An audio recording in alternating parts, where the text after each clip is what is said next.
people don't really have the mental to work when everything's been given to them. And by, I mean, stories that you shared with your childhood, you've been encouraged to really work for it instead of just being given an outlet. Yeah, I think at the time when I was growing up, there were plenty of kids. Most of the kids I went to school with that had things that I wanted and didn't have access to because of my parents' income or job or the house that we lived in. And at the time, it felt like an insurmountable gap, or I would never have those things. And then as life would have it, um, that's just not how it turned out. My journey was just beginning. There was no decisions made at the age of 18 of who I was going to be when I grew up. I was just actually starting to find myself, and happy to talk through what happened after high school. But initially, it asked about like what my childhood was like, what my environment was like, and um, that's what it was like up until the age 18.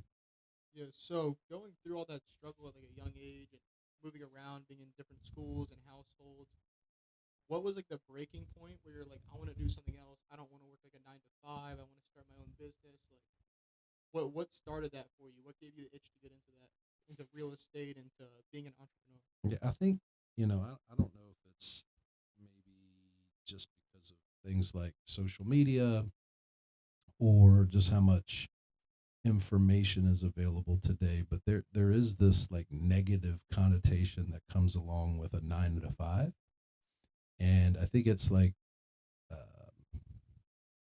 it probably doesn't deserve such a bad rap. I can tell you as a business owner, certainly there are blessings that come with that, and we have the opportunity to have more freedom, and we have a unlimited ceiling when it comes to income. However, it can be a super lonely place, right? Like I'll give you one example. When you work a 9 to 5 and we get a snowstorm, you typically still get paid. When as in my business, every time it snows, I still pay everybody's salary. I spend about $3,000 shoveling real estate properties I have, so I lose money, $15,000, whatever a day, every time it snows, right? So like that puts you in a weird spot. Everybody else is like, yeah, snow day, day off school, day off work. I'm like, that just cost me $15,000, right? And then how am I going to make it up? You can't make the people rework those 8 hour days, right? So like, and then there's things like benefits that as an entrepreneur or a business owner, you don't always have access to the same insurance that people have. So one thing I would say is like for whatever reason, there's this sense of urgency around becoming an entrepreneur. It's not for everybody. Like I would just tell you, not everybody is built currently to be able to be an entrepreneur or a business owner. The majority of the the population really needs a 9 to 5, Absolutely. and they should be thankful for it. And I've not always been a business owner. I worked a 9 to 5. I mean, I was in the military out of high school. Then I worked a 9 to 5 at a car dealer, and then I got into sales, and then I got into finance, and then I got into management, and then I got into mortgages, and then I got into real estate.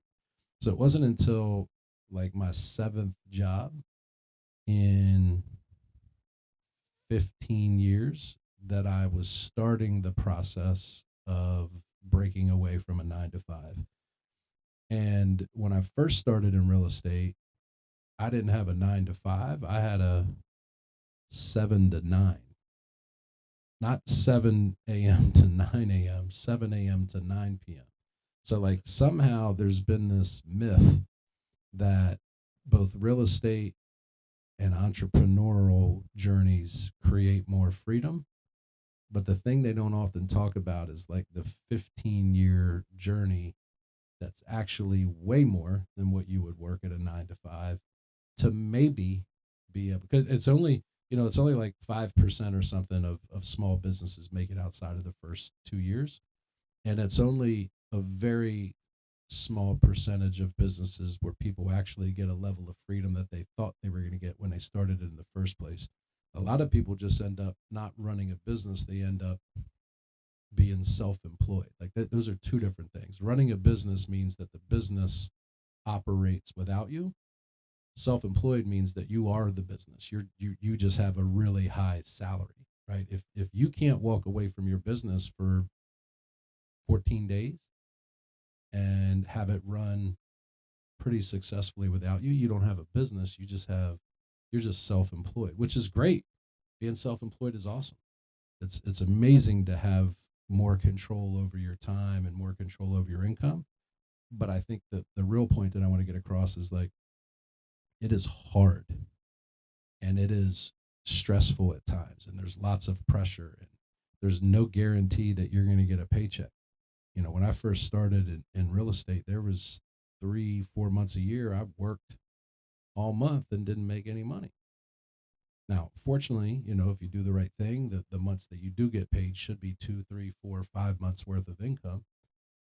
But not everybody is going to have that same experience. So I think it is worth celebrating when we can break away from a 9 to 5 and things like real estate, or even we've seen social media today has created more millionaires than anybody can keep count of, and I'm sure AI will continue to create more opportunity for people to become millionaires and things like crypto. But real estate's probably been around the longest, has created the most millionaires, and it is definitely a very popular path to financial freedom. I would say that, like, think twice before you become self-employed. Think twice before you take the entrepreneurial journey. Don't hate on your 9 to 5. Um, there is a lot of safety and security that comes along with working a 9 to 5, and you should just be a little measured and go talk to an entrepreneur before you throw your hat in the ring and decide to turn in your 401k and your health benefits and start a power washing business. Yeah, it's like that picture that everyone looks at, like one of the memes where it's that intersection and there's the one lonely path and then there's a crowd just flooding into the other path, and it's really like, okay, the one where everything's being flooded, that's comfortable, residual pay is really, that's where everyone likes to go because everyone likes being comfortable. It's super hard not to be comfortable, and it just takes a certain individual to choose to be uncomfortable for a long period of time. That's the long stretch where you said self-employed, you're working towards that freedom that everyone so calls wants, but it's a long and it's a painful and stressful journey, and then even when you do get there, it's still so it's 24/7 thinking. It's problematic, and it takes a certain individual with analytical and just a different mindset to actually want to be in that scenario. Yeah, I think what we often end up with is not what we signed up for. So you have to be so committed to the reason and the purpose of why you started the business or went out on your own, or whatever your situation looks like, that when it gets hard you'll keep going, because that's the only real difference between, in my experience, and I'm from York. I am, I don't have the most experience in the world, but I have enough that everybody I've ever met that has succeeded has failed and just got back up more times than the other person. I've not met anybody that hasn't had um, failure. Like, it's just part of the territory. And I think one of the things is when you look at social media and stuff, and one of the downsides of social media is most people don't celebrate the journey. Like, they don't document what it's like to fail and lose money and go without paychecks and make a mistake on a project and go $100,000 over budget and miss the calculation of ARV and have a customer get pissed that they only document the wins. So what everybody sees is like, man, this guy made all this money and achieved all this success, and all that I've seen posted throughout that process has been all the wins.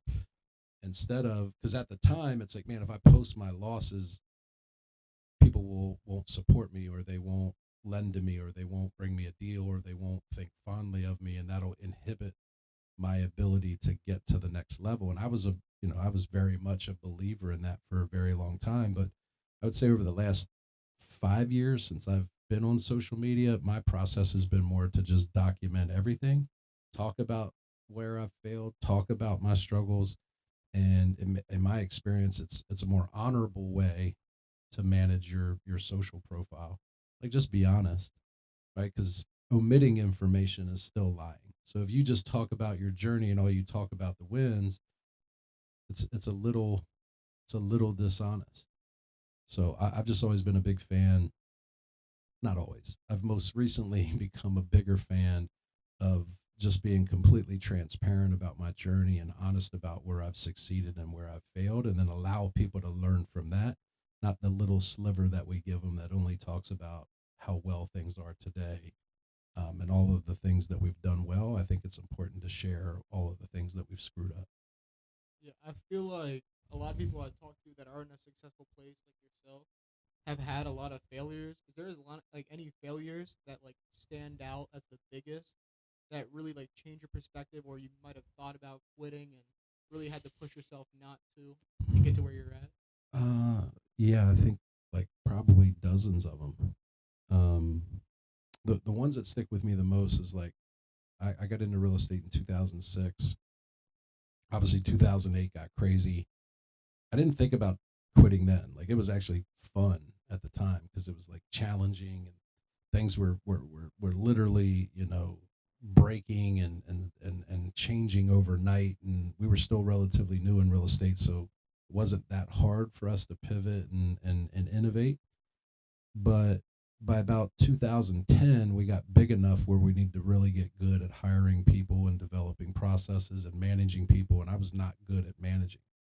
I had always been a sales guy, and I was really good at selling, and that doesn't make you good at managing salespeople or managing project managers or managing office staff and managing finance people. So about 2010, 2011, we probably had 15 employees, and like all in the matter of like 3 months, I lost like half of my people.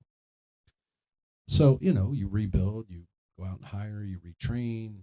Most of the time that ends up working out for the better because we all learn something about, what worked and what didn't.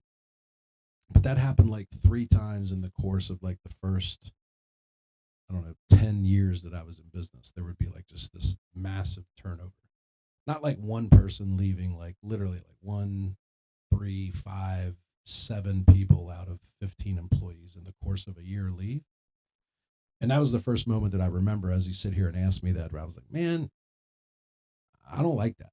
I don't want to keep rebuilding. I don't want to, obviously it impacts, the business where the business suffers a little bit financially. I personally would have to step back in, do all of the work. I mean, when we first started, I was I was the guy that walked every house. I negotiated every deal. I bought every deal. I would work with the project manager and walk every house and develop the scope of work and agree on the budget and review the budget and do all of that. Then I would walk the houses another 15 times over the 3 months that it was under renovation to spot check it. And then I was the person selling it on the back end, and then still making a bunch of marketing decisions. I was literally doing anywhere from like 3 to 5 jobs, which, I was working at that point, depending on if we were shorthanded or not. I would get to the office often at 6 a.m. and I wouldn't shut down until 9:30 at night. And then I worked almost every Saturday, and I would work a handful of Sundays. So I was working 6.5 days a week, 13-hour days. It was a lot. So yeah, at that point I was like, man, I don't want to do this anymore. I'm just going to go back to like a two-man operation, and I can work a lot less and do a lot less deals if I didn't have all this overhead. But at that point we were doing 250 deals a year. We had these relationships. So I didn't quit. But yeah, multiple times at different levels of business, I've thought about some version of quitting. And it's normally when it gets really hard and I'm really tired and I really felt like I already had it figured out. And then something happens in the market or the business. Like 2022 was probably the most recent time I was like, nah. And that was when interest rates doubled over the course of, 6 months. And business got really hard. And back then we were doing a bunch of, I would buy, renovate, rent, and then sell. I was selling 150 turnkey rentals to investors all across the country, and then we would property manage them for them as well. And I was building some new construction stuff, building duplexes and quads, and things of that sort. And when the market changed, I had $3-4 million worth of inventory that I couldn't sell.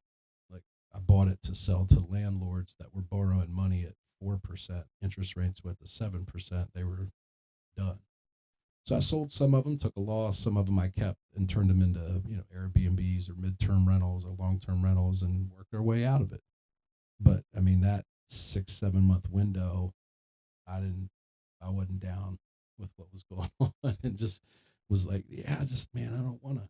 But I couldn't just walk away, right? So I had to like, well, let me just get through this. And by the time I got through it, you prove something to yourself that you're able to work through a problem that you didn't think you were able to work through. You figure out new levels to what you're capable of. Lose some bad relationships. You pick up some new relationships because only certain people will stick with you through that stuff. So you test some relationships and you find out who has your back and who doesn't. And then when I came out the other side, I was like, man, this is fun.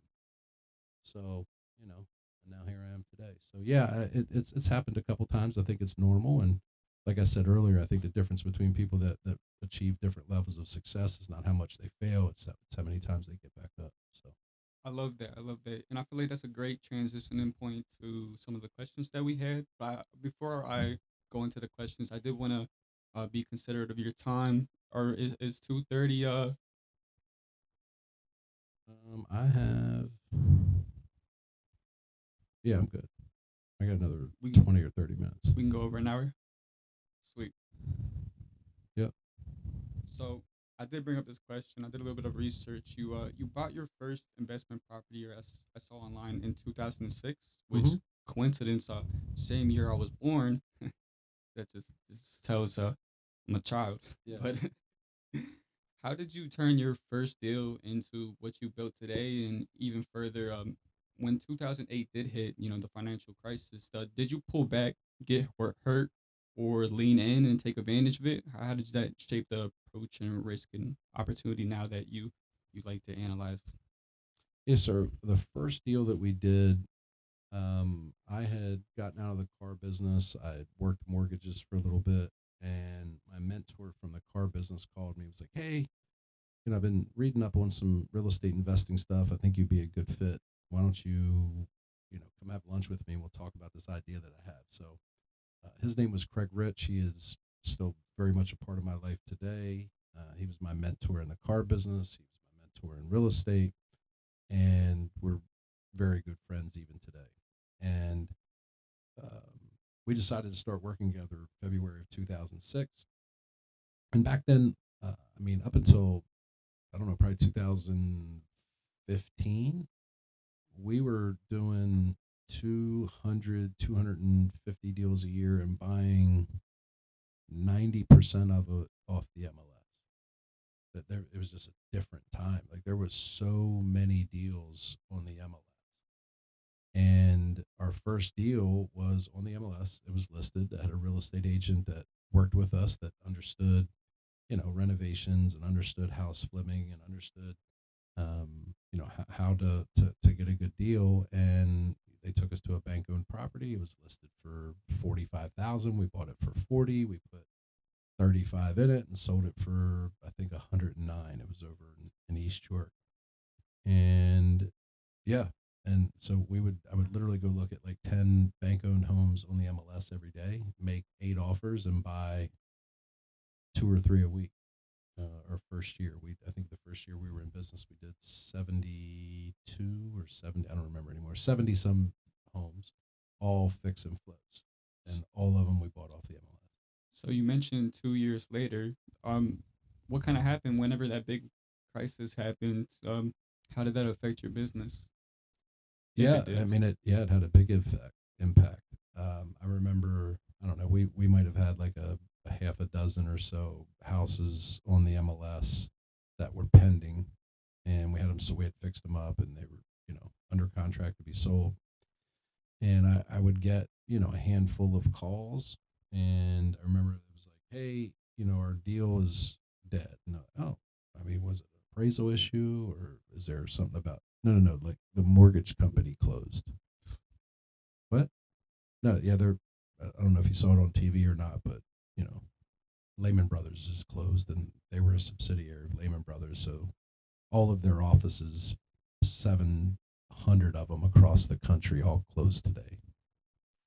What? It was just bizarre, right? Like I never heard anything like that. And sure enough, like I drove to the mortgage company. I remember one of them was Chesapeake Mortgage up on Queen Street in New York, and I drove up there, and there was a big note on the door. It said, effective whatever the date was. Um, we're no longer in business. No loans will be closed. And there was like literally like people that were in escrow, and the mortgage company would go out of business.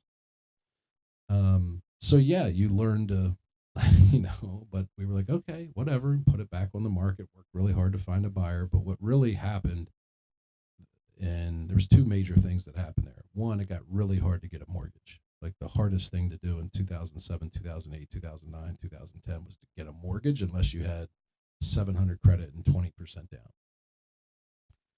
And the other thing that really made it hard is like there was just a wave of properties coming to the market, like just tons, because everybody was unemployed or losing their job or bankrupt or just couldn't make the payment anymore. So there was just, I mean, literally, there would be on the HUD site, there would be over 50 foreclosures in York County, like listed at one time that were bank owned.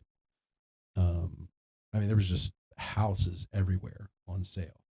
So the tough part about that is like, people are losing their houses and they're experiencing, financial difficulty. And as a real estate agent or, even a seller, like you put your house up for sale for 250 and there's a bank owned property 3 doors down for 150. So, I mean, most people are going to buy the 150 house if it's in decent condition, or they'll buy it for 120 and fix it up and sell it for 230, and your house still looks bad because it's 250. So values were literally dropping daily. Like appraisals were a nightmare. Like we would have appraisals get cut by $50,000. That like never happens now. I mean, never. But so one of the things that for us, I was very fortunate that my mentor was very liquid, and it was very difficult for people to get funding, particularly for renovation or investment properties. And we were self-funded, so he had all the money that we needed to be able to do business. So we weren't impacted in that way, which gave us an advantage because every other investor was out of business because they couldn't get there. Like there was no such thing as hard money. 75% of the deals that we sell today, our buyers use hard money. It didn't. That was just not a thing. There was no such thing. So if you couldn't get a loan from, I mean, M&T Bank, right, for your flip project, you weren't doing it. Or if your uncle didn't have 150 grand, you just weren't doing the deal. So it got really, really easy for us to buy stuff because there was hundreds and hundreds of foreclosures on the market, and they were vacant with a lockbox. All I had to do was go look at the house, figure out what I want to pay, make an offer to the agent, and we were buying 250 deals a year off the MLS. And then we got really good at construction and fixing them up and selling them. So with that, like a budget and going over budget starting out, you probably don't have as much as you want to put in. So the risk of going over and like losing money when you're starting out the business, how did you avoid that risk? Because if one goes wrong, you could potentially lose out on your entire business. So I was just wondering how you went around being precise enough to avoid that risk and avoid losing all the money you could have put into one house or other properties. Yeah, so my situation was a little different because I was backed by my partner who had plenty of money. So we weren't as exposed as what a lot of people would be starting out. Like I was very fortunate that even though I was just starting in real estate, I was partnered with someone that had, tens of millions of dollars. So trust me, he still did not approve when I made a mistake. He did, it was not a small thing if we went over budget. There was hell to pay, but it wouldn't put us out of business. So we were very fortunate in that aspect. I mean, there was 30, 40, 50 homes between, the start of the economic crisis and when it started to get a little bit better, where we lost, you know, 20, 25, 30,000 dollars on a flip. And it would, go a little over budget, and the market crashes and the house is worth $50,000 less than when you bought it. Like, that's not a underwriting issue. That's just the market's down. So that, I mean, that would literally happen. Like, the values were dropping each quarter. So you'd buy a house today and, hey, ARV's 350, but by the time you renovate it in 3 months and put it on the market, it's worth 310. Like, that was happening. It was like a crazy thing to see happen, that values would change every day. And, um, you just deal with it. So we got better at construction. As we were buying these 200 homes a year, we had better relationships with some of the agents that were handling all these short sales and bank owned properties. And we would get a little bit better deals, and we got better at selling them. So, we got better and better over time as we did, 1,000 deals. And then we did our, next couple hundred deals. And then, at this point, I've probably done 5,000 flips. And, still to this day, once or twice a year, we'll lose money on a house. It just happens. It's an imperfect process. And every once in a while, a project goes bad, but it's sort of part of the business. So I was very fortunate that, in the beginning, when we were sort of taking our lumps and making some of those mistakes, it didn't put us out of business, because I was very fortunate to have a partner that had enough liquidity for us to continue moving on. Great, great. And I just want to emphasize on that. Like, that is so important. The part that you said liquid, because I mean, a lot of investors, I guess the older ones that made it big, like they usually say, they usually keep a lot, like not a lot of their money, but a huge majority of their money liquid. As much as I hear gurus online saying, the dollar is losing value and stuff like that, it's just like that's not really the point of it. The point is to make sure when the market does crash, or you have all your stocks portfolio just tied up with other things, and you have a little bit of backup to buy it at that dip, and then you're not going crazy whenever everything you have loses Mm-hmm. value. Yeah. But let's go on to the next question then. When you look at the future of your business, I see it's mostly focused on single family and small multifamily properties right now, just flipping and buying as cash, wholesaling, stuff like that. But long term vision, does integrity first or you in matter? Could you give us some insight of your future projects and just some ideas that you're working on? If it's not confidential, I don't want you to give away any of your advantages with like other competition. Now, there's no secrets in real estate, quite frankly. There's just the ability and willingness to do the right things day in and day out long enough until you win. I think about that a lot. We have a really successful company now. We're very fortunate to get the results that we get. We have just over 40 employees, and this year we'll do probably 400 real estate wholesale and fix and flip deals. And the next sort of big move for us is we work very closely with real estate agents. I have great relationships with agents that help me buy and sell right now. And my wife just recently became a real estate agent. She's doing great. I Yeah, see yeah, it she's online. she's she's doing well. And so I am working on the next 30 to 45 days. I'll be licensed, and we will have a one large team under me, and that real estate team will probably do 1,000 sales in a year, and will likely be a 200 to $250 million annual sales team. So I'm really excited about that. It gives us another opportunity to, that'll have, I just went through yesterday just in inside sales, which is the folks that are the first point of contact with most of our customers. They set appointments, they do follow up, they do circle prospecting, they do, all of our frontline communication and follow up and sales conversations happen with our inside sales team. I'll add somewhere between 6 to 8 new people in that department alone, just to be able to run our retail team at Keller Williams. I'll probably need to hire another 10 real estate agents to handle all the leads that'll be created as a result of what we do. So there's an ability for me in the first year to positively impact 20 lives of people that'll work with us in our real estate team. And I'm really, really focused on that and super, super excited about that. Um, Outside of that, we do some other little stuff, like we're working on some title partnerships and stuff, because if I'm doing 1,000 transactions a year, it makes really good sense to have a relationship or ownership in a title company. And then I'm working on some deals in lending that would put me in a position to be a lender, hard money lender source, to be able to fund a lot of the transactions that we currently source and sell. So basically having like a more complete ecosystem where we buy, renovate, sell, list, represent buyers, represent investors, lend money, and help with title.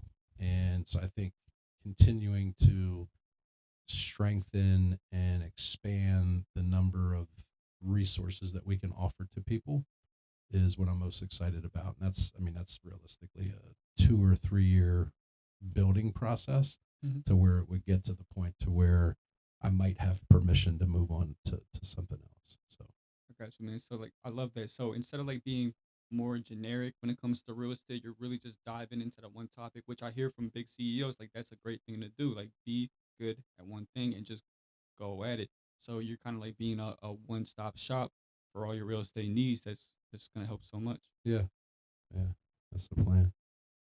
I feel like with a lot of these plans and a lot of like the hours you put in, I don't really think we touch on like what's your why for all of this? Like, what is your reason that you started out in the business and want to keep expanding? Yeah, it's a very I could give you an easy answer, and a lot of people would say my family or my kids, and I think it's like a super elusive question that most people really struggle to figure out. Like it's easier to figure out what you want people to believe your why is than to actually figure out what it is. That's why most people say, like, they'll say it's my family, but they work 70 hours a week. Um, that don't make sense. If you say, well, I'm building something for my family, and I'll say, well, when was the last time you told them what you were building for? Yeah. And they'll go, well, I haven't. I go, well, how do you know they want that?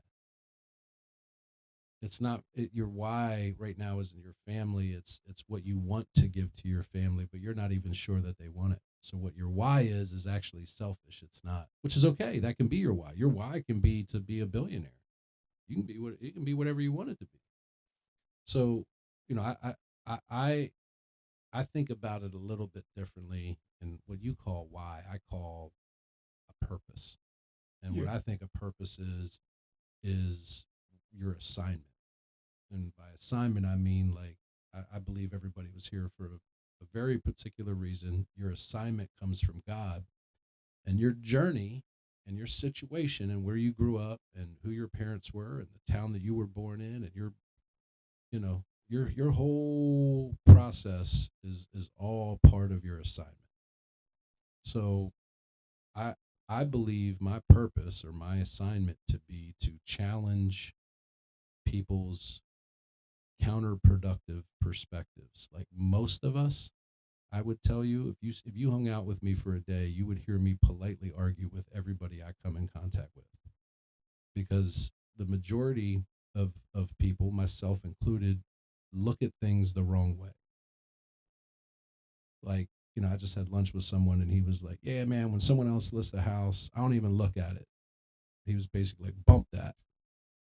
And I said, "Do you think that's healthy?" And he was like, "What do you mean?" And I was like, "I don't know. If I said that, what advice would you give me? Do you think that's a good way of looking at it?" And he was like, "No." And I was like, "Well, why do you do it? Why don't you call every agent that lists a house that you wish you listed and congratulate them?" And he was like, "Why would I do that?" And I said, "Well, why wouldn't you? How would it feel?" And he's like, "A little weird." And then what else? He said, "Probably good. I bet it would feel good." How do you think they would respond? He's like, "I bet they would love it." And I said, like what do you think the chances are that they would do a deal with you or bring you a deal or send you a buyer or send you a seller or send you a fixer up because he buys homes too, right? He's an investor also. And he's like probably pretty good. Well, it sounds like what you're doing now don't work. It just makes you feel good. And I said, instead of saying, he's like, well, I didn't even get an opportunity to get that listing. I said, that's one way of looking at it. Another way of looking at it is, could you have done a better job in marketing yourself or building relationships or handling your customers so that you did get the listing? Because the way you look at those two things changes the way you feel, and the way you feel changes the way that you act, and the way that you act changes the results that you get. So I think I am placed here through encouragement and learning and teaching to challenge the way that people look at things so that they feel differently about themselves and their situation and their opportunities so that they behave differently so that they win more. So that's what my why is. That's awesome. That's awesome. Yeah, man, I love that as well. There's multiple layers of that between challenging people and being straightforward, not having a facade, into showing appreciation, which even goes more forward into the purpose. And people like feeling appreciated and they like having a purpose. And usually, people without a purpose are quite miserable, may I be frank. So it shows that you should really be straightforward whenever you are having conversations with people, and just showing how meaningful it is to have a relationships, and in between everything else, man. I mean,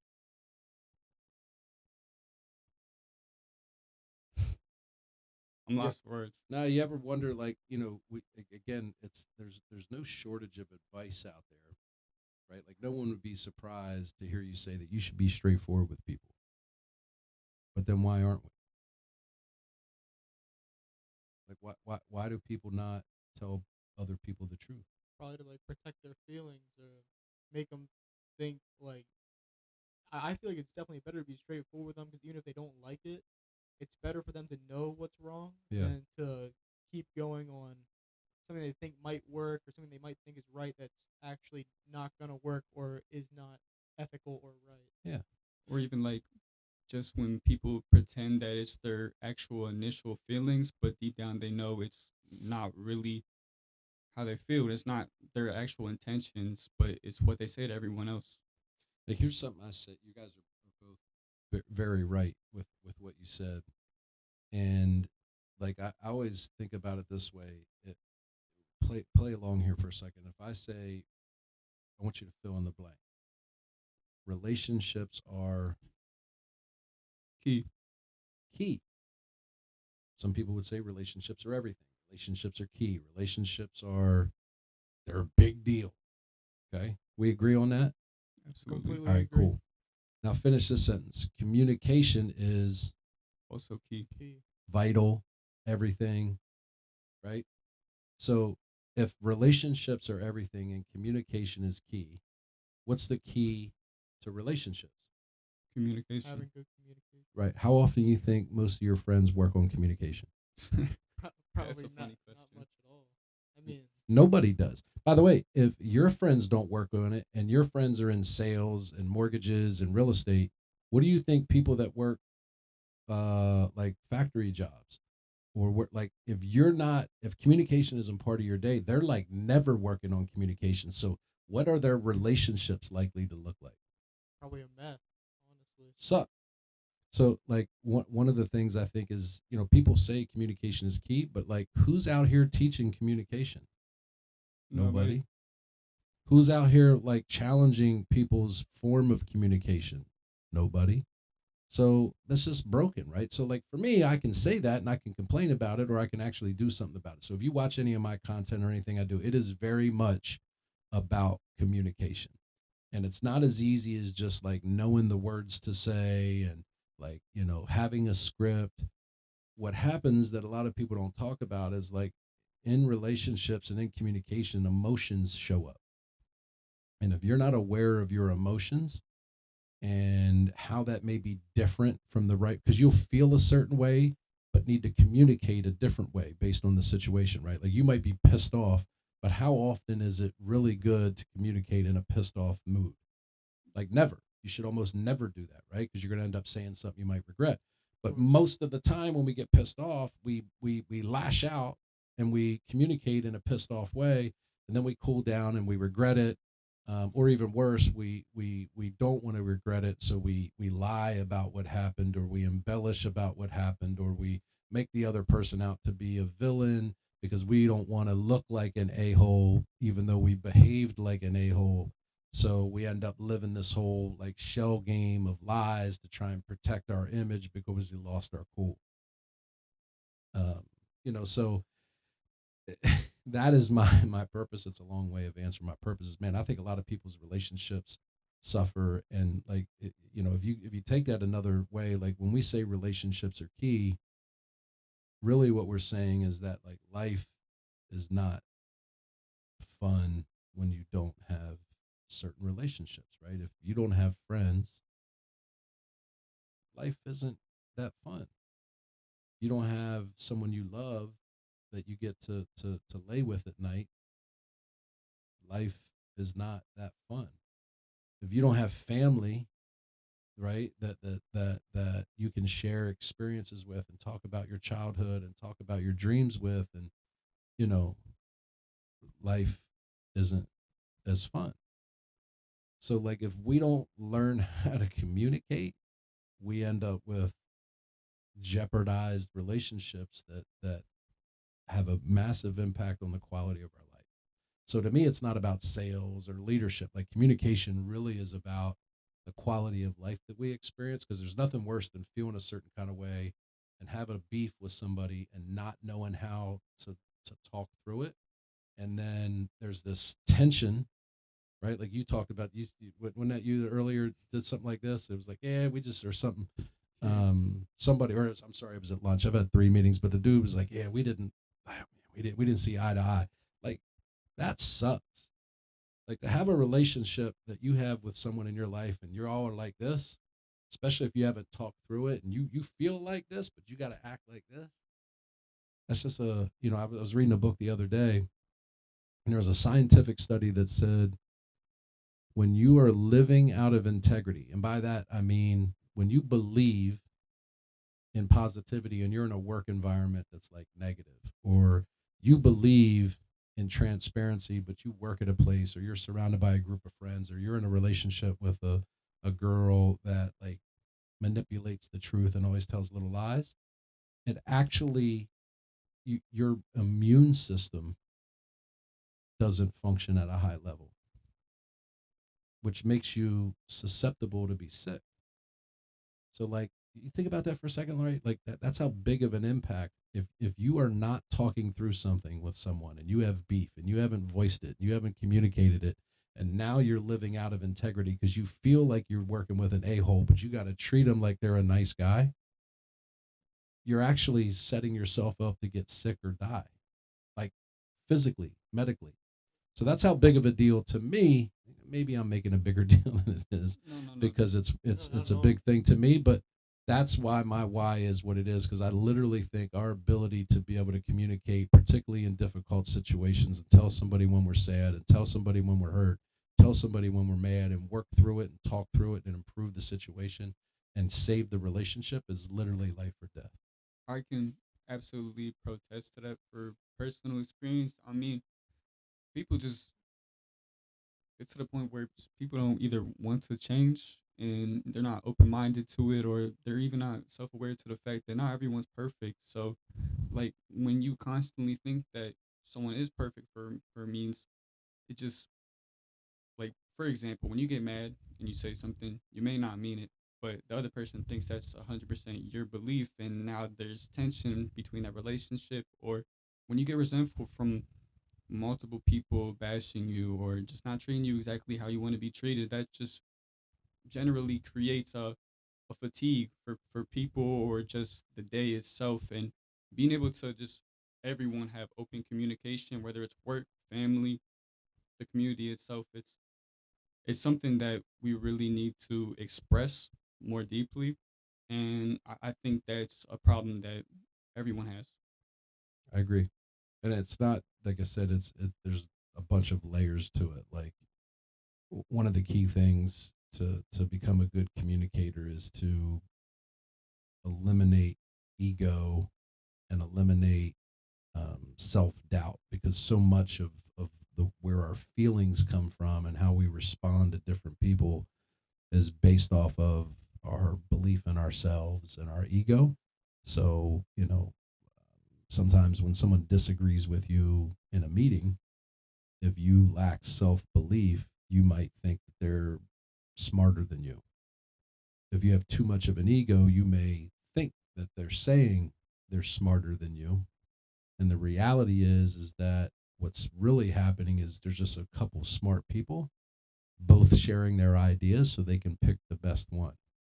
But if you have too much ego or not enough self belief, you won't see it for what it is, and you'll twist it to fit whatever narrative you're living in. And that so in order to be a good communicator, you got to do some deep self work to like yourself and love others. That way, you won't judge where they're coming from when they tell you about yourself. Absolutely. Well, before we get off this topic, because it actually does transition into the next question, I wanted to ask you, without getting into anything you're not really comfortable sharing, have you had any hardships, loss, or relationships, or moments where trust was broken, either in business or life? And how has that really changed your perspective moving forward? Yeah, I mean, I think early on, a lot of people know me, particularly if they're somewhat close to me, as this guy that has this amazing family and this beautiful wife and all these great kids. And I'm super blessed to have all of those things. Early in my business, I was previously married and working 75 hours a week. And, at that point, I was a very active drinker, partier, and it cost me my first marriage. Just, I was just working 75 hours a week. I would be out at nightclubs and bars till 2 o'clock in the morning. And I was really, it's funny, I was working really hard to make a bunch of money to be happy, and I would spend all my money on things and booze and clothes and women and all this stuff, and then not be happy. So like the working for money actually made me more miserable than when I didn't have any. I just lived in a bigger house and had a couple cars to like make it seem like I was happier than I was. But so number one, it cost me a marriage, which is that's what God had for me, because now I have the perfect woman in my life. And secondly, like my oldest son was born in 2003, so he's 22 now, and I was, so you got to imagine 20 years ago is when I started the business. So he was two. So he couldn't divorce me like my wife did. He had to just stick with me. So he dealt with, me not being the best version of myself and maybe not always being present like I should and working a lot and being stressed a lot and sometimes taking that stress out on him and putting too much pressure on him. And it wasn't until he was probably a junior in high school where I realized like I needed to fix or repair my relationship with my son, and I was saved by the grace of God. And he had gone off to a prep school, a boys prep school, because he was an aspiring scholarship football player and basketball player. He found God there, brought it back here, took me to church, got me involved back in church, and our relationship has been amazing ever since. That's been about 5 or 6 years, but it really strained my relationship with my oldest son. And early on in my second marriage, um, I was still working a lot, still not home enough, and there was a time where I was probably super close to being divorced the second time. So again, praise God, and so thankful for my wife being understanding and my son making a difference and taking me to church that day. And it's had a drastic impact on how I live my life and the way I treat my body, and all kinds of really good stuff. But yeah, man. So when go back to earlier what you asked about entrepreneurship, that was all the ugly parts of not having a 9 to 5. I was way happier when I worked a 9 to 5 because I didn't have all that stress and I wasn't doing all that drinking and I didn't have all this. I worked 9 to 5. I didn't work 9 to 9, right? It's like funny you talked about memes. Like you'll see these videos all the time where people will say, "I ain't working 9 to 5 for no boss," and then they're like, "Yeah, but I'm going to work, 70 hours a week and make no money." So because that's really what it is to be self-employed a lot of times, especially in the beginning. So yeah, man, it tested all of my relationships. It tested my relationship with my wife, my kids, myself, my parents. It put a lot of pressure on me, and sometimes we don't naturally respond to pressure the most healthiest way. Sometimes, so yeah, I was tested, and I was down, and I was almost out, but that's not the plan that God had for my life, and he I think he worked me down to that level so that I would have a different perspective and probably be humbled a little bit and more grateful for all the things that I did have. And I'm just excited about where I am today and what tomorrow might look like. Yeah. So going off that, like we're all Christians here, and I feel like, did you think like finding God and getting a close relationship with God that helped your business and your family? Is that like a massive turning point for you? 100%. It's awesome. Great to hear. Yeah. Let's off of that note, I feel like I just wanted to clarify that is most important, and that's pretty much wrapping up everything we've been talking about here. I mean, when it comes to relationships, transparency, even religion for that matter of purpose, it's all important. And I'm glad to hear the struggles before you got to that point of realizing it is so important, because that just you figure out all the stress, and it really, for me to understand something personally, I have to know the science behind it. Someone can't just tell me it and then I automatically be like, yeah, that's correct. Mhm. So just to hear what happened before, I feel like that would bring a lot of clarification for people that are maybe going through it or just don't see the importance of it. But let's travel to the next question. I wanted to start with, what happened if Eric would reset to zero? So with over 17 years of experience and $4 billion in real estate transactions, is that accurate? Yeah, I don't. Yeah, I don't know. I've never really counted it. Like, it sounds okay. If everything disappeared tomorrow and you had to start from zero, broke, living in an apartment with no brand, no company, no reputation, what would your exact strategy, or just a strategy to rebuild in today's market, especially with when access to capital, credibility, and opportunity are all limited at that start? So I'm broke Yeah, in this hypothetical scenario, and Hypothetical world. I have no what? So I have no money. no money, reputation, basically like, My reputation's gone. I mean, besides from like, you can still have be a good character and everything, but like when it comes to like in the business world as a I've trusted lost it professional, all. Yeah, just not known like by a business or like company name for being big in real estate. Yeah. imagine a 25-year-old that didn't really have any goals, that just is trying to make himself into somebody that's going to go rule the world in today's world with how the market is. Yeah, I think this is a interesting question.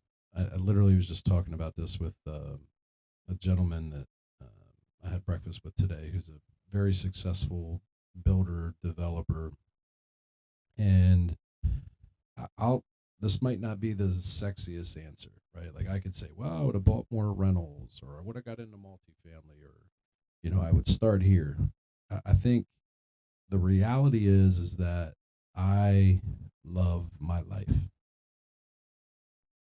So I believe that everything that happened in my life, good or bad, is a critical part of the life that I live today. So I would literally do the exact same thing I did when I was 25 and when I was broke and I didn't have anything. I would do the exact same thing because I don't, if I want what I have now and I have to start over, I would just, right? Like if you like your outfit you have on, and tomorrow, well, maybe not tomorrow because you'll wear the same thing, but next week you're like, I have a podcast. I want to Yeah, look good. Wouldn't you put the same outfit on? absolutely. Okay, so like for me, I look at it the same way as like I would find a mentor. So that solves the money problem. Right? Like what I look at as my mentor is he had money but didn't want to do all of the work. So I go, hey, I got it. I'll do all the grunt work. I'll do the dirty work, but I need you to invest in me. So I'll go find a mentor, somebody that has money. They got more money than time. And so I would line myself with a mentor. So boom, money issue problem is solved. What else? I'm off to the races. That's it.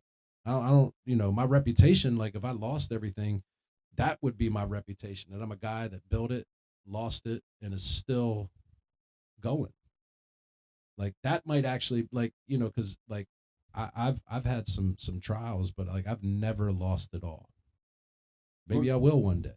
well, I guess really when I say lost it all, I don't mean metaphorically that you had the business beforehand, but I mean just starting from Yeah, scratch. yeah. I think it's the same.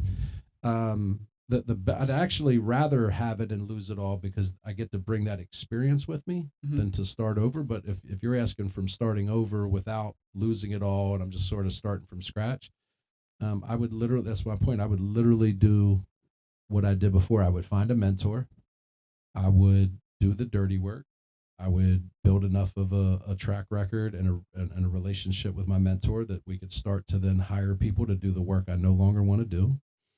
The one thing I would do differently is I mean, I bought, you know, between 2008 and 2012, I probably bought 1,000 homes and flipped them. I would keep like 200 of those because, I mean, between 2000, if you go just look up the last home you sold and look what its value was in 2009, it's probably half, if not less.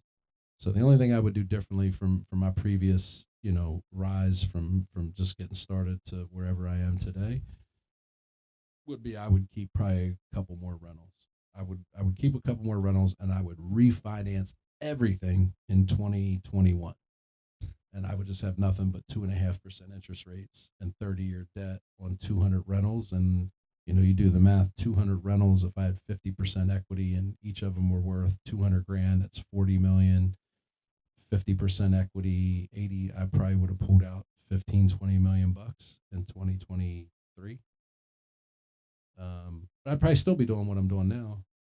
It just might look a little different, but I'd still be doing the same thing. So I would start the way that I did before. I'd find a mentor. I'd work my ass off, get a little money put together, hire a couple people, and wouldn't be too long and be back where I am now. Yeah, I see. It is kind of pretty straightforward, and I find a lot of things in life pretty straightforward whenever you just put it in terms like that. It's just to the point of how much do you actually want to work. So, I mean, let me ask then, just to get a little bit more depth on the question: is there a certain type of area you would do moving forward? I mean, talking about today's market, not exactly something. I mean, I haven't lived that long to be honest, but like not replicable. I don't think everything would be replicable from 20 years ago or such. Mm-hmm. So in today's market, where would you start? Not exactly with a mentorship, but in the area. So I don't think it much about real estate has changed in 25 years. Like it was hard back then. In my eyes, it's hard now. But all the same, like the people that win, like they answer their phones, they provide good service, they they know enough, right, to be able to make quick decisions.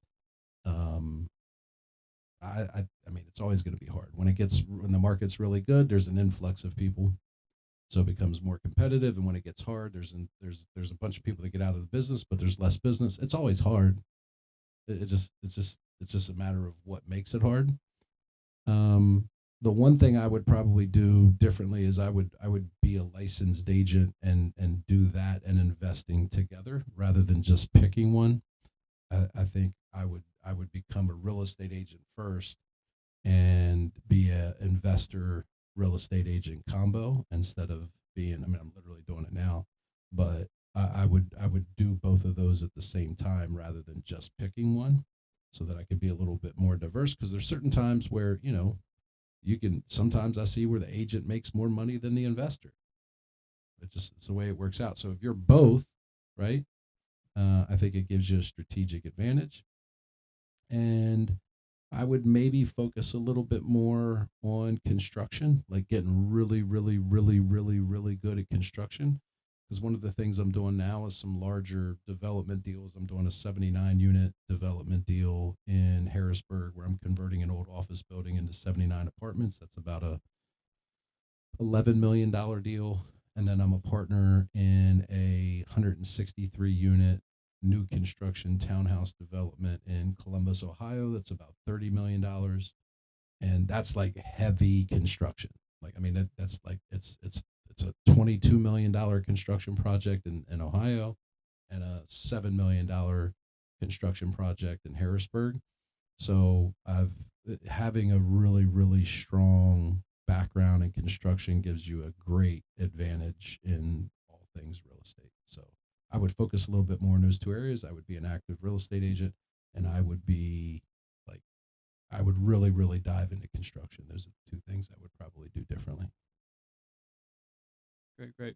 So start with the connection, gain the experience and the mentorship, and also you can partner on some of their deals. They delegate to you, Yep. and from that point on, I guess you start getting some personal experience where you can move forward. And then you also wanted to mention that construction is a huge part of real estate. Obviously, you want to know what you're talking about whenever you are doing these flips. I hear a lot of harsh things about some contractors. I mean, I'm sure there are plenty of good ones, but you build a reputation fast. And as a realtor, I learned that. So Yeah. there's a lot of stereotypes out there. So I mean, figure just know what you're talking about, man. It's all good. But I guess when we go back to one of our final questions, this one I don't really want to get controversial unless you're free for it. But We'll see what happens. with everything going on today, from the economy to AI to the direction of society, when you look at the country your family lives in, your faith lies in, and your finances are built in, which is a part of the core four that you take great leadership in, where do you think we're heading as a whole? Not politically, but from your perspective as a business owner and leader. Where we are headed? Is that the question? Yeah, just I mean, what do you think?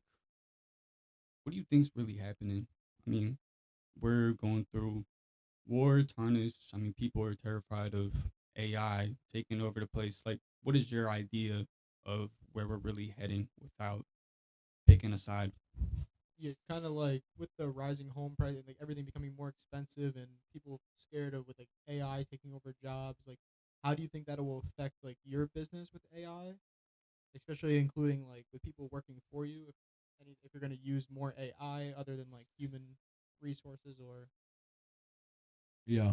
Um, I think it's really difficult for most people to have a good perspective of like how small the world is that we operate in, right? Like if you look at so everybody sees AI as like this thing that's going to change the world and it's going to happen overnight.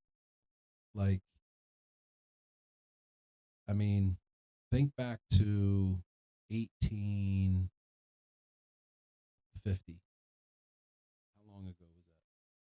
about almost 200, 175 years ago. How long's the world been around? A million years, Yeah, depending on millions. right. So like, and we live 75, 80 years. Like we are such a small little speck of like time in the world, right? Like when was the like this has happened over and over and over and over and over and over. Like I'm sure people talked about cars, right? Yeah. Driving, like they rode horses 200 years ago, which by the way, 200 years ago sounds like a long time. It's only two grandmas ago. So if you think about like your grandma, right? She might be 60. Her grandma was 60 and her grandma was 60. So three grandmas ago, grandma was riding a horse. And now we got Yeah, self-driving Teslas, right? So, but when grandma number one was 40 years old, somebody invented the car, and she was probably like, "Oh shit, where are we headed?"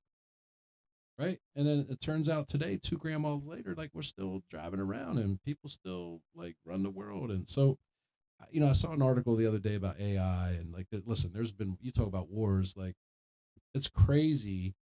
Like Pearl Harbor was in 19, what, 50 something? When was Yeah, Pearl Harbor?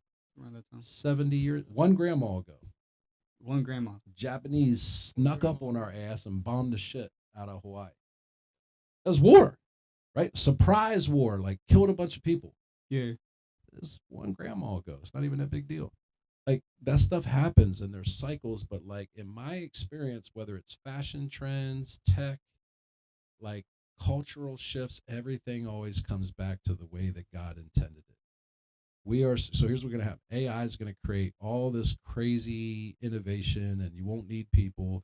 And then guess what? Everybody's going to want. Relationships. Yeah. So then AI will become either obsolete, right? Like you're experiencing it right now. Like social media first brought people together. Now it's actually doing what?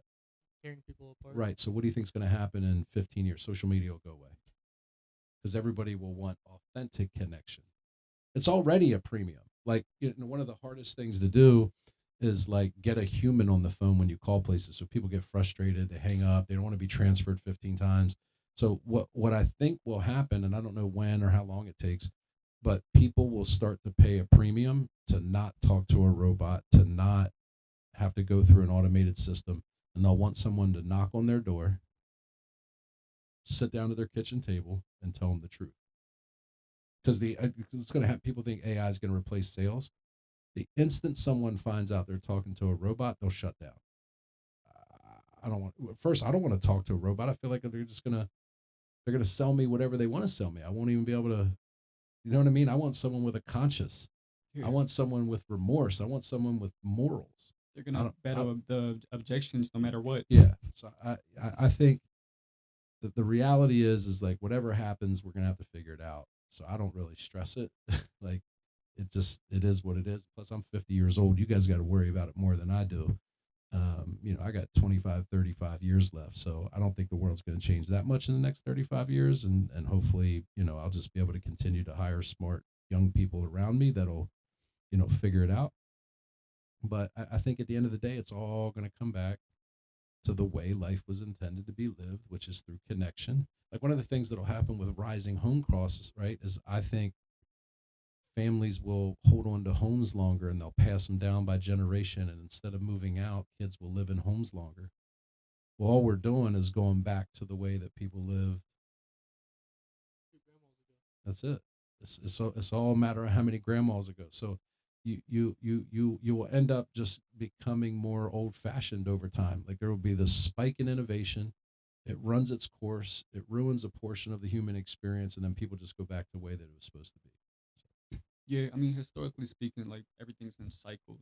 Literally, it's just rise, fall, crash, and yep. then repeat. But I mean, I feel like people are terrified of how fast it's actually compounding to the point where like, well, I can't even keep up with it. I'm 19, so like, Yeah. how is everyone supposed to keep up with the constant technology and the changing? And it's just like the fear of the unknown, which is everyone has that fear. Right. I mean, think about the small planet that we live in and the amassed universe that's beyond us that we don't even know. Like seen we never seen like outside of a planet, like not the outside of a planet, but like two planets away. Like we never been there. Mm-hmm. We haven't even explored this entire Right. Yeah. Yeah. It's so I'm just gonna focus on the people around me and being a good dude and loving on people and encouraging people when I can and building a big enough business that I can impact enough people that it matters. So Yeah, the rest absolutely. is all gonna get figured out. Well, the president is the president, and that's how I like to take it because you Yeah. can't really stress about what's not in your control. But like for everyone else watching that has their different perspectives and fears and whatever, it's I wanted to know what big business Eric, real estate, real estate king has to think about it. Yeah. But I mean, I don't want to take too much of your time because I know we are pretty much far over it. So I guess like to end things out before we wrap up, I mean, is there any messages you want to leave with the audience watching today or future generations? I would just listen to what I said. I think you guys did a good job at asking questions, and um, if anybody wants to get to know me more, you can follow me on social media. I literally put out 5 to 10 clips a day of like my family life, my business life, my real estate life, and that's it. Yeah, I'm generally just a person that is optimistic and tries to pray over and pour into people a belief, and a feeling of positivity. And I just hope that they got a sense of that during our interview today. Absolutely. I feel like we touched a lot of sensitive topics, and I hope that we actually make a change if anyone wants to watch this through. But Gage, do you want to end us off? I mean, I just think this was a great interview. I learned a lot.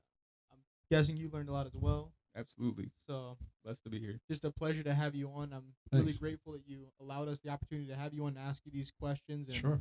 I learned a lot about just being a person and growing a business. So great Good stuff. impact for me. Appreciate it. Awesome. Sweet. Well, that is the 717 Mortgage RE podcast, the first episode. I honestly think it went amazing, but see you guys the next time. See you guys next time.